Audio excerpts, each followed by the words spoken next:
The water I'm swimming in once spent time at the bottom of the ocean, slowly tumbling through the inky seascape, prodded by Gulf streams and dense blankets of Arctic waters before gaining a weightlessness and rising to meet me at the surface, where I stand along Pacific coastal waters.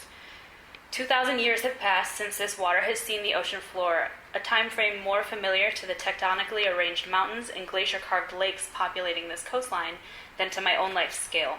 A blip of growing up in a Rust Belt city, a wandering move across the country, and the tenacious pursuit of a feeling of wondrousness experienced only when encountering two things: the vocabulary of natural scale and art.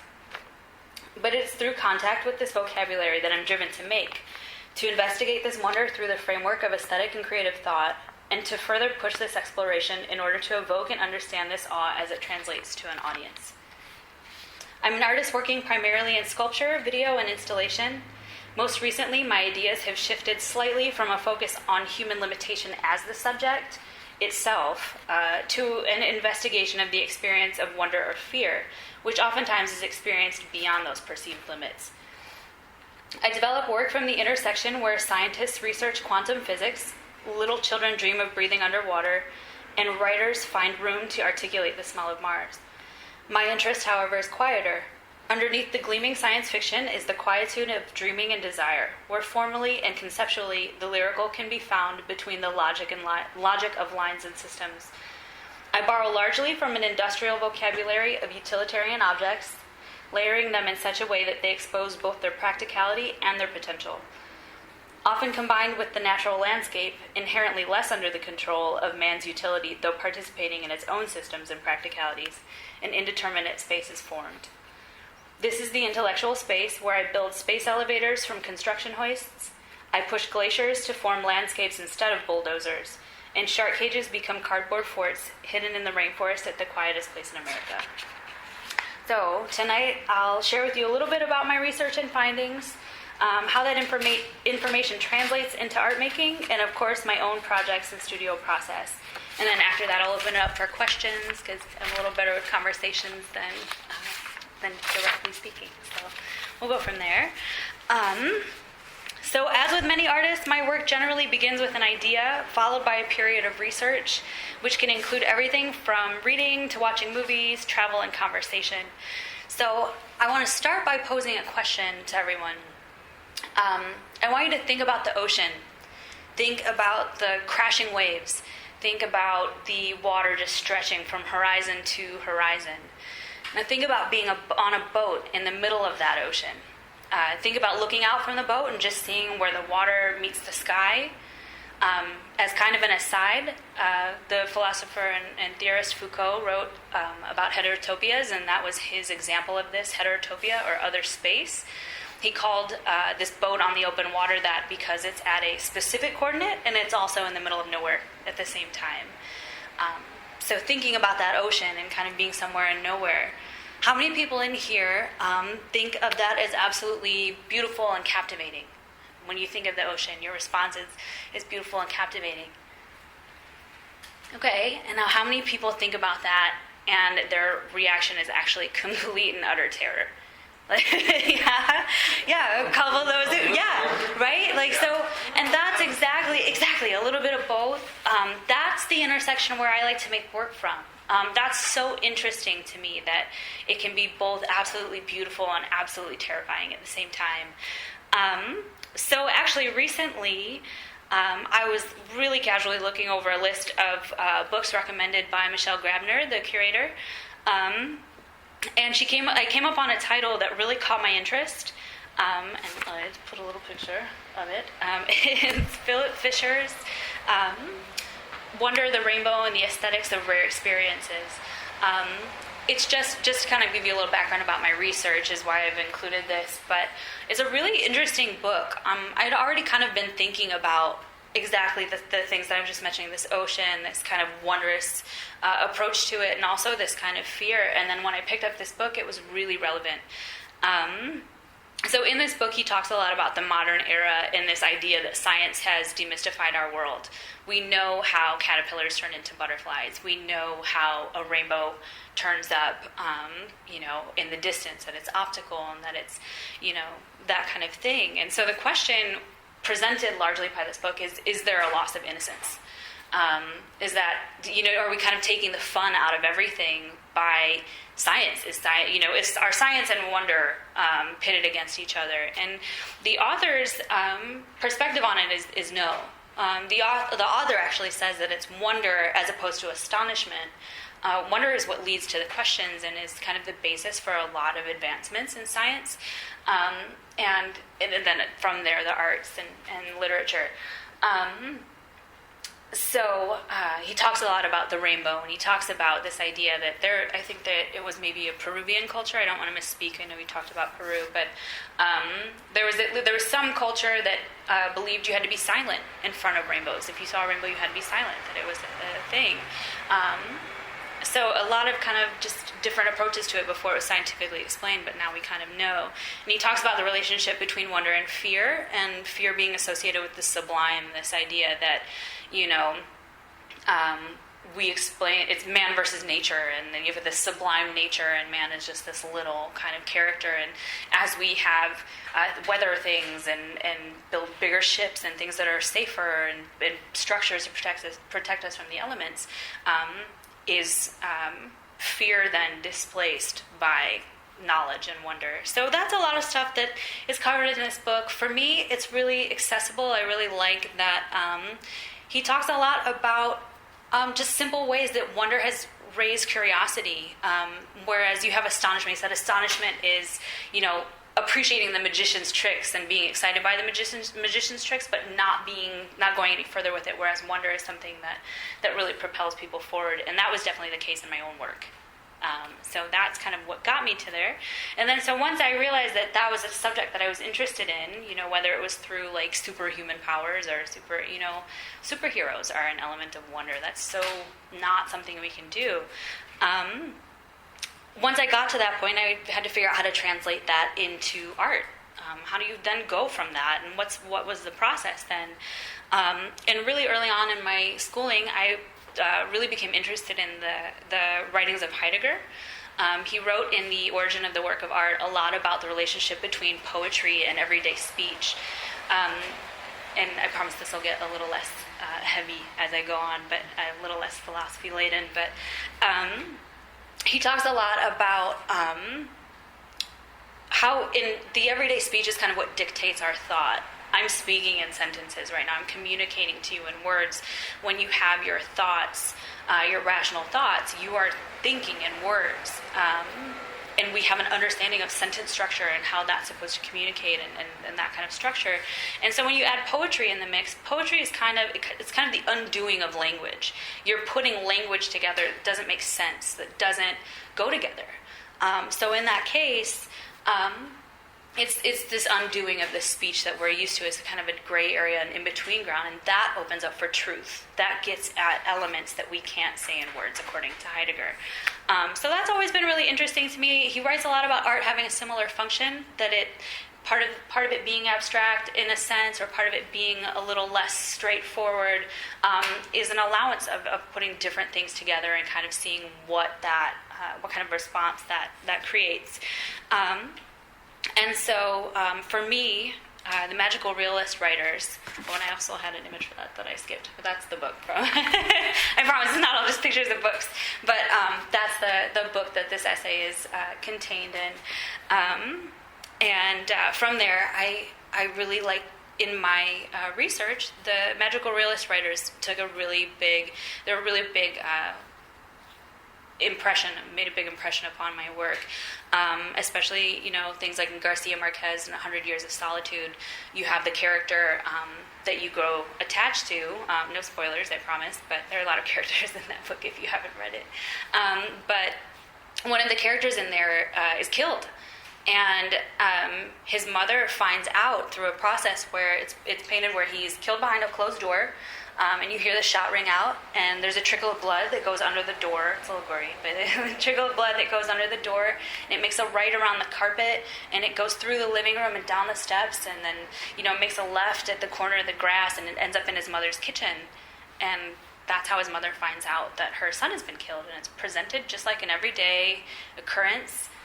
It's just part of the story, and the story keeps going on. That's just how it happened. And that always made an impression upon me, as well as Calvino's Cosmic Comics. That was a huge, huge thing for me, with his short stories like Crystals, where he starts everyone with a scientific fact, and then kind of makes a short story around that. So he has a short story that begins with the idea that maybe the Earth cooled at a slower pace, and instead of being the Earth that we see today, it's a crystalline world. It formed just into these beautiful crystals. And in one of the most poetic moments in that short story, he goes on to talk about because the characters in the story, of course, being science fiction, kind of could cross through time and things like that. They aren't like necessarily rooted to any particular time. It comes to present day, and he's on the subway in New York, and in one of the elevated parts coming into the city, sees all the windows of the buildings and says it's kind of like a bastardized version of the crystalline structures of when the Earth was first forming, and it was all crystals, and the windows are then, So I just really like that. It's really beautiful, very poetic, and a nice way of bringing that in. So I have some images coming up. I have several artists that have left quite an impression upon me over the years, and nearly all of them incorporate some sense of the lyrical or poetic as a driving force in their work. So I'll show a few of those. I've got about 5 of those in there, and then I'll move into my own work. So that's coming too. So the first artist that you might recognize, some of these might be really familiar and some of them might not be as much. They're all pretty big name artists, but the first is Felix Gonzalez-Torres. He's kind of one of my heroes. Probably if I had an art hero, I think it would be him. But his work is very quiet and very simple, and I think that was, as I was early on as an artist, what really drew me to it. So this piece here is called Portrait of Ross. Ross was his partner at the time. He was working in the 90s, and his partner was actually becoming very sick and suffering from AIDS, and was told by a doctor that his ideal weight was 175 pounds. So for an artwork, the artist created a pile of candies that was exactly 175 pounds, and he sort of broke the fourth wall, to use a theater term, with the audience, in that you can go into the gallery tomorrow and pick up some of these candies and take them with you. You can eat them and partake in this. And so obviously taking it out of 175 pounds, it's the gallery's responsibility to kind of replenish every day and make sure that it's the correct weight again. So poetically speaking, it was a very sensual piece. I mean, it represents the body, and you're taking that into your mouth. It's religious in that sense as well. And it's just it's also a celebration. He chose candies as a celebration of this life, and that. And I just thought it was a really simple but very beautiful and kind of intimate way of showing this idea. And then similarly, I've probably told a few of you about this work because it's one of my favorites, but this is another one of his works where, again, very simple, but he put 2 battery-powered clocks on the wall next to each other and set them to the same time. And then as time goes on, being naturally with the battery-powered clocks, they start to tell a slightly different time. And he wanted that to talk about how you should be always present and in the moment and really appreciating the people that you're with, because, over time, for whatever reason, people grow apart and things grow apart. So it was very symbolic. Also celebrating the fact that you've come against all odds to be in the same space with the people. I mean, if you think of the number of people on the planet right now, the fact that we are all in the same space together is astronomically unlikely. And so that just to kind of value that. From there, I was really influenced by Laurie Greyhoud. He's a French artist who has recently found himself at the bottom of a lot of controversy, making some comments in Texas recently. But before he lost credibility in the art world, he was making a lot of really, really interesting pieces that took me as a young artist out of my understanding of what art could be. He, in his installation Cellar Door, which this is a part of at the Palais de Tokyo, he set off fireworks in the basement of the museum. And called it a celebration of the underground. He worked with a perfumist to create The Smell of Mars. And that was based on both rover findings and the writings of science fiction writers. And they came up with something because he said that the impetus for that was the same, whether you're writing science fiction or trying to go to those planets. It was that same, kind of the wonder that I'm talking about, that same impulse to do that. And then in one of my favorite pieces that he did, he actually went to one of the oldest hotels in Paris that's said to be very, very haunted.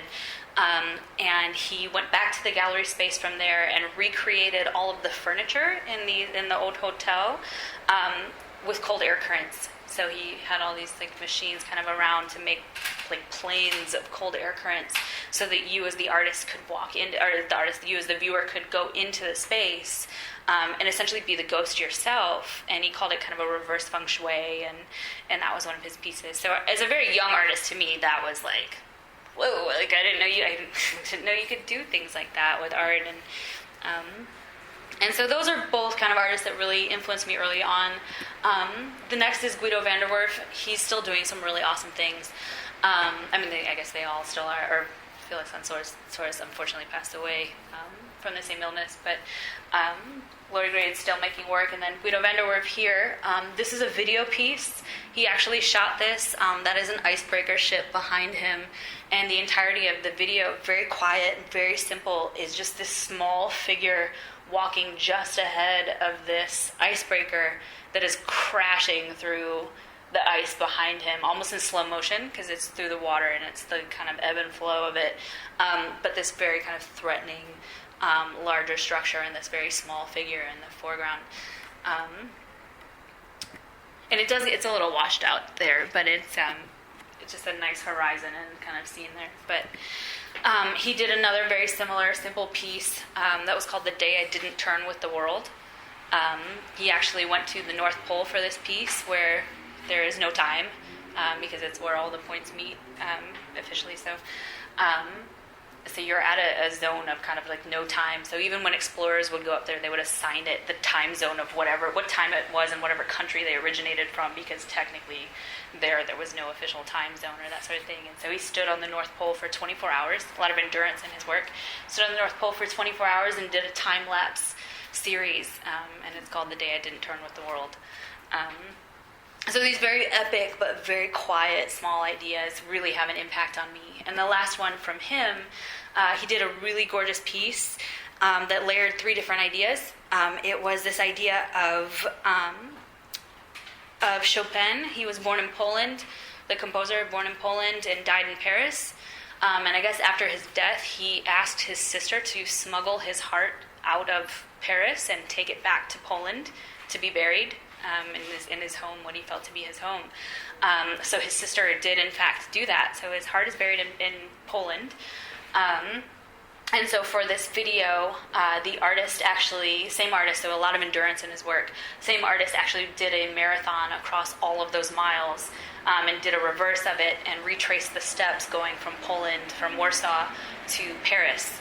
And the video is kind of deadpan, tongue-in-cheek, so an orchestra follows him around throughout the whole thing, providing the score. And then it's also layered with images of Alexander the Great, who, like Chopin, left his homeland when he was 20 years old, never to return again. So he kind of layers all of these ideas of home and beautifully weaves them together. And so another example of poetry and how that really affects me. Second to last of these, one piece by Ayora and Calzadilla that really made an impression upon me. They work out of Puerto Rico, and there was a place in Puerto Rico that had been a militarized zone, and that the people, even from the community, weren't allowed to go in this one area, and at one point it was reclaimed. There was a lot of protesting and a lot of that, so this work inherently a little more political. This young man that was in the video was an activist trying to get that land back for the people. And when it happened, they actually affixed a trumpet to the muffler of the motorcycle, and he rode around. So for the first time that he's seeing his own country, his own community, in a sense, the first time he's seeing it himself, it's videoed, and then the sound coming out of the muffler. Like, it actually does make a sound. And it's dictated by both the terrain, because of the accelerating and decelerating for the hills and things like that. It's like very much in response to that. And it's him motoring around this part of his country that he's never seen before. So it's both like kind of absurdly kind of hilarious, and serious as well. It's a trumpet that was used in a lot of military ballads and things like that. So it's also symbolic. That piece is called Returning a Sound. And then lastly, piece that made a really big impression upon me is another film work by Pierre Huyghe, which actually is really cool. Julia Freyet couldn't make it this evening, but she is part of Actions Art. And last year she does every year this Black Box Film Festival, and she brought one of Pierre Huyghe's films last year. It was really cool. Great opportunity to see that in Seattle. But this is one of his older works from 2005. It's called A Journey That Wasn't, and it's a two-part film work. So this part, they actually took ships out to Antarctica, a crew of 10 people, in search of an albino penguin, which is rumored to be there. It was kind of like a Bigfoot type thing, and it supposedly, according to like kind of South Argentine folklore, because that's where they left from, the most southern point. According to folklore, there's an unknown island that's somewhere out there that kind of like no one was really sure if it was real or not. It was because of the global warming and that kind of thing. Things were receding, and so supposedly there was an island that people didn't really know. And then on the shores of this island is this albino penguin that is really hard to find. And so again, kind of absurd. But so they actually made the journey, and I guess they found this island and then set up a temporary light and sound station here. And it essentially, kind of almost through Morse code, transcribed the shape of the land into sounds. Like, I guess it kind of threw sounds and was able to track the shape of the land. And so the second part of this piece was in Central Park in New York. They actually built kind of a glacial landscape, and he gave the sounds that they recorded to a composer, and the composer actually created a musical score to be played by a symphony based on based on the shape of the land. So the way the artist talks about it, he says that they took something that was spatial, which is the actual land, and then put it into time because of the musical score, which I thought was really lovely. So that's the last of kind of the famous artists that that influenced me. One more thought, just before I get into my own work. I'll tell you kind of how all this research and influence factors into my work, and then I'll go fairly chronologically, saving my most recent work for last, and then I'll include a little bit of autobiographical information as I go. So I was born and raised in Cleveland, Ohio, so Rust Belt town, and it's a town with a lot of opportunity. The cool thing about that town is that it's so cheap. Cost of living is so ridiculous that you can have huge warehouse spaces for your studios and things like that. And you can, hey, come on. So the cool thing about that part of the country is that it's both in between Chicago and New York. And it also... it's cheap to work there, so you can have access to spaces. So just as an example of the visuals of what kind of influenced me early on, this is actually a piece made by one of my closest friends back there. His name's Tim Skian, and he did a really beautiful work while we were in school together. So basically, there's a building called Werner Swayze Building. It is at a really busy intersection in Cleveland, huge abandoned warehouse space. And he went in there essentially, and it's a two-part artwork again. I don't know if that keeps coming up tonight. I keep talking about two-part artworks. But this one, for one part of the artwork, he actually went into this humongous abandoned space and cleaned it. He actually took a broom and mop and, like, by himself went into this monstrous space and cleaned the floors. And kind of this act of very, like, poetic love went into this space where people used to work every day, and that hasn't seen anyone in much time, and clean it up. So that was his documentation of that act. And then on the flip side of it, he went into the same building. In Cleveland, it's super humid in the summers. He put these huge troughs of water underneath the windows that had long since lost their glass. And that way, when the sun hit it, it would evaporate some of that water and increase the humidity in the space. And if you had gone into this space, the actual concrete floors had warped from the humidity and the neglect over the years. And so he was also adding to that at the same time. And I don't have any images of it here, but he also documented that. So you had this kind of dual loving action of this cleaning this completely abandoned space, but you also had him adding to it by advancing the kind of deterioration of the space too. So that's kind of that's both significant for me because it's a piece that really embodies kind of the poeticism that we were talking about before and that in the everyday, but it also gives you a little insight into where I grew up and the kind of visuals that I was seeing. This kind of abandoned industrial space is all over where I grew up, so it very much impacted my early work. So I wanted to show you that before I get into my early work. Before this, I just talked about a little about my influences and that kind of thing, so actually it's perfect timing because I'm just getting into my own work. So this is one of the earliest big installations that I did. It's a piece called Snow Escape. It's from about 2010, so it's a few years old. But essentially, I, at the time, was working with a lot of foam core. So this sculptural element is made entirely 3/4 scale fire escape, made out of foam core only, and suspended from the ceiling. I had been experimenting a lot at the time with projecting video onto sculptural works. So here you have the Snow Escape structure, and then you also have a video of frozen Lake Erie behind it. The cool thing, if you've never seen one of the Great Lakes frozen, is that it slows down to freeze. So it almost freezes kind of like in motion. Like you can still get the wave formation. It's almost as if the water just stopped. And so shooting a video of it, I walked onto the pier. It was almost like standing in a photograph because all of this water that looked like it should have been moving, all of these waves were frozen still and not going anywhere. So I wanted to combine that idea with a little bit of an absurd idea that what if you had a snow escape to escape an extraordinary amount of snow? What if you couldn't get out of your front door and you needed a snow escape to go up because the snow was so high? And in Cleveland, sometimes you feel like that might happen because sometimes it seems like it just might. So that was an early work. It's in a work where I was really starting to try to weigh that difference between really abstract kind of more lyrical ideas and how narrative I wanted to be with my work. And then there's a close-up of that. So so that's all foam core and then hanging from the ceiling with the video projected onto it. I liked the foam core because my background is actually in drawing.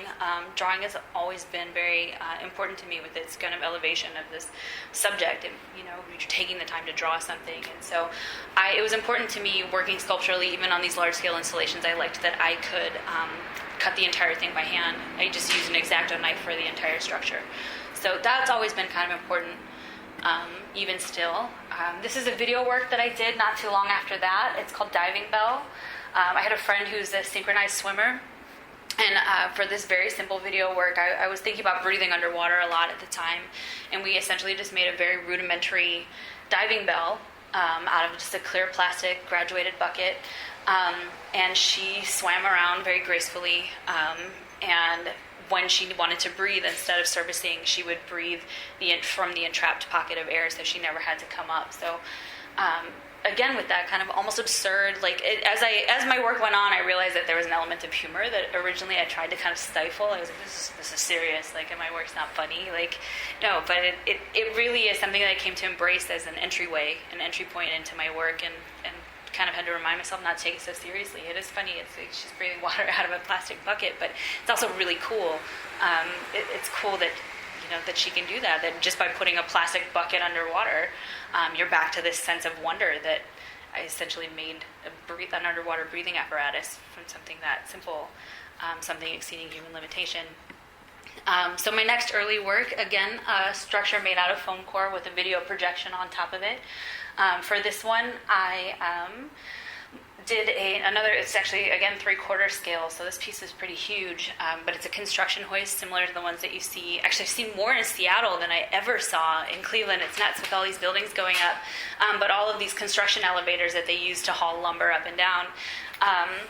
Like I said, at the time, this like very industrial imagery was really impacting my work because I liked how transparent it was.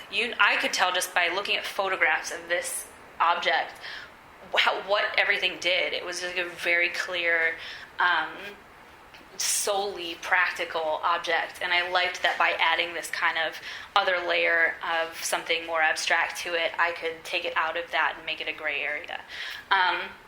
So the video that I projected on top of this construction hoist was a video of a mirrored figure. So there are two, and he runs at himself and cancels out and disappears. And it was very tongue-in-cheek, but it was this idea of, maybe that's the secret to invisibility or disappearing, if you could run at yourself really hard, because whoever has another opposite self. But what if that was the key to it? You just ran at yourself really hard and you would cancel out. Same with the way numbers do in math. And then the construction hoist itself was of interest to me because I liked the idea that, however practical, we had a machine that we installed where you can essentially put it anywhere, more or less, and just go up or levitate or fly. So I was very interested in these ideas of flight and cancellation and kind of the merging of those in this structure. This is another view of it from the side. So that was about 12 feet tall. The structure itself, the actual elevator part was taller than me. So, it was about 5 feet tall, and then it actually does have the ladder inside and hand cut all of those diamonds, which seems to be a recurring theme in my work on both sides. So that's all also handmade and still very important to me that all of that detail was captured in the piece. And so for the last of kind of my early works was a series that I did, also making little objects out of foam core, which I have moved away from since, but kind of early in my career, it was very super early in, was important to me because it was so easy, so accessible. But I essentially wanted to make little time machines, which sounds kind of goofy, but it goes back to this idea of, if you've ever heard of like Proustian memory or involuntary memory. So Proust wrote a lot about, he was the one who talked about the little Madeleine cookies, and if you had your Madeleine cookies in your tea, the smell of it made him think of when he was a little kid. So it's just really just one of those things that takes you back when you smell it or taste it. It just sends you back to when you're a kid. Physiologically with that, the neurologists have said that essentially what your brain is actually doing is it's kind of reliving that original experience. Something's triggering it, and your brain is lighting up the same pathways as whatever it was from when you were little. So I had an idea that I wanted to kind of make these little triggers. I wanted to essentially take objects from everyday life, like a staple gun, and recreate them as an anomaly. So just a bright white foam core version, and leave it in a place where people would normally go to escape. So for me at the time, like romantic with a capital R settings, places that people would go to get out into nature, and nature being whatever that construct is. So I made a few of these objects, a little squeegee, and then this is an in-studio shot of a little desk fan that I made, again, all kind of by hand. And the idea was that when the viewer would kind of find this in their space, like you're going out for a hike somewhere, or you're walking in a beautiful part of the park, and then there's this thing on the ground, and I wanted someone to pick it up and be like, what the heck is this thing? Like, who would ever take the time to make this weird little like desk fan out of foam core? What is this? And whether they took it with them or whether they left it, I wanted it to make an impression. So that later on in the day, when they went back, or whether it was weeks or months or days later, when they ran into this desk fan in their own everyday life, these everyday objects, that maybe that would send them back, and it would kind of act as a time machine. Maybe that would be one of those like Madeleine cookies that, oh man, this reminds me of this one time that I was walking in the park, and I saw this weird, stupid little fan. Like, what the heck was that? So just a little subtle kind of idea of kind of taking people back. So after kind of around the time of this work, I took a few years off to travel and kind of just wandered around the country for a while and slowed down on making art, and then eventually ended up here just after all my wandering, I had a few friends out here and kind of ended up in Seattle, and was completely taken aback by how much the landscape here really affected my work. It just totally changed everything. So no longer was I as influenced by that Rust Belt construction hoists and fire escapes and this like really urban utilitarian objects. I was completely blown away by just the natural scale. I mean, you don't have mountains like this where I grew up. I just had no exposure to that. And so the first piece that I really worked on here was this one. It's called Fort at the Quietest Place in America. I do have two people here that I can thank for the help in this, because Josh helped me hike it out and Eric helped me install it. So actually, big thanks to you guys, and thanks for coming. But so for this piece, there's actually a spot on the Olympic Peninsula in the Hoh Rainforest that is believed to be the quietest naturally occurring place in America. There are no planes that fly overhead. It's way off the trail, and someone has measured this out. They've actually gone in with equipment, and it like almost like measuring decibel levels, and it's supposed to be this the quietest naturally occurring place, which I thought was absolutely beautiful. I thought it was incredible that someone would even quantify that. I think it seems so apart from my daily life that something would be that naturally that quiet.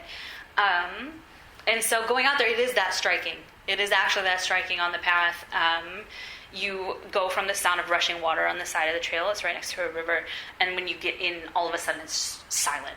Like, it's absolutely, like, astoundingly silent. And then even more so when you get off the trail. So for this, I was kind of still in that mode of thinking where I was making these bigger structures. And so the actual object here that was built was a shark cage. I was still like really juxtaposing these kind of more poetic objects that didn't necessarily, specifically have something to do with each other. So this object here is a shark cage.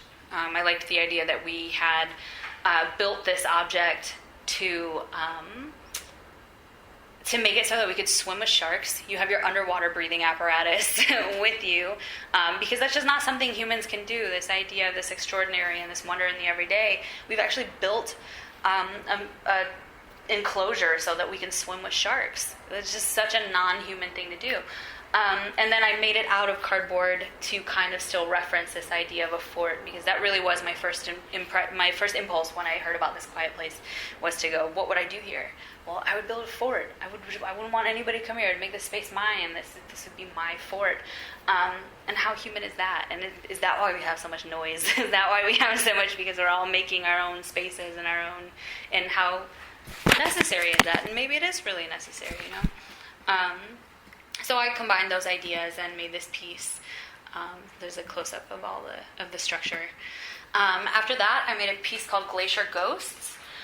So for this piece, I actually took glacier water and brought it into the studio and refroze it, and suspended it from the ceiling. This is, again, where kind of humor is starting to come out a little more in my work, but